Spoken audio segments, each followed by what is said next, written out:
The best of Money Matters. The Big Story. Welcome to The Big Story. I'm Hongbin Jeong. Schizophrenia is a mental health condition that often goes misunderstood, creating a lonely experience for sufferers. In Singapore, many individuals might suffer from schizophrenia without even knowing it. The release of the Singapore Mental Health Study has revealed a lifetime prevalence of schizophrenia and other psychotic disorders of 2.3% within the population. 1 in 116 persons had been diagnosed with schizophrenia at some point in their lives, making schizophrenia the most common among all psychotic disorders in Singapore. So how can we navigate the stigma around mental health illnesses like schizophrenia? And what more do we know about research that is being done to help individuals who have this illness? Well, joining us today is Joyce Teo, who's a senior health correspondent at the Straits Times. Joyce, welcome to the show. Hi, Hongbin. Thanks for having me. Thank you so much for joining us. Joyce, schizophrenia is a serious and chronic brain disorder that affects a person's ability to think clearly, manage emotions, make decisions, and relate to others. Now, some people may associate the disorder with just hallucinations or delusions, but it is more than that. How do these lesser-known symptoms, impact a person's day-to-day life and their ability to function in society? Right, thanks for the question. I mean, it's really more than that. It's not just what we mentioned, the positive symptoms, the hallucination and delusion. There are negative symptoms, and that's the absence of the behavior or emotions the patient used to have. Right, so they may show very little emotional expression. They may hardly talk. They will withdraw from social contact. And basically, they may lose motivation to pursue goals and activities. And that makes it really hard to, go to work, go to school. And it's not just that, they have symptoms of disorganization. They may, such as the inability to think clearly. And they may have problems with routine tasks, like daily tasks like dressing, bathing, keeping themselves clean. I see. And there's also the cognitive symptoms, problems with attention, concentration, memory. If you're a student, school may be affected as well. Right.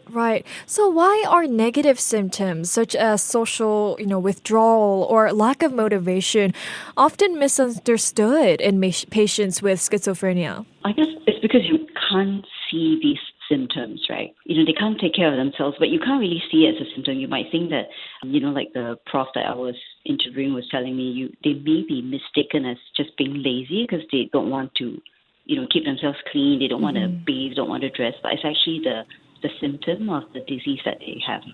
I see. Then why are there no pharmaceutical solutions for these symptoms in the market? There are, but they're not effective. And just because the brain is so complex, it's really hard to study.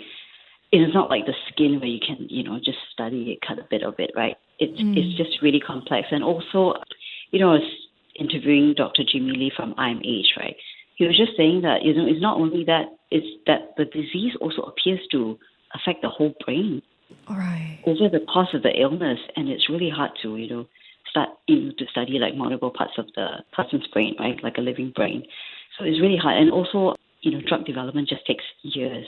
There are actually trials right now, new drugs being tested, and it actually takes like 10 to 20 years to come up with a new drug. So it's going to take some time. I see. Well, 1 in 116 people here in Singapore are affected by schizophrenia. Meanwhile, schizophrenia is the most common disorder seen at the Institute of Mental Health.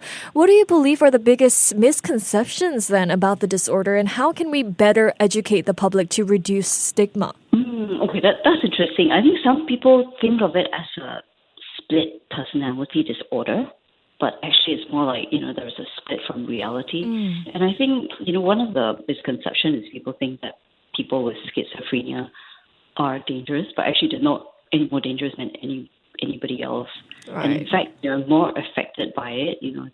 The rates, suicidal rates are higher than in the general population. And they actually suffer from the symptoms. I see. Are there any success stories or examples of how comprehensive treatment plans have helped patients reintegrate into society and achieve their personal goals then?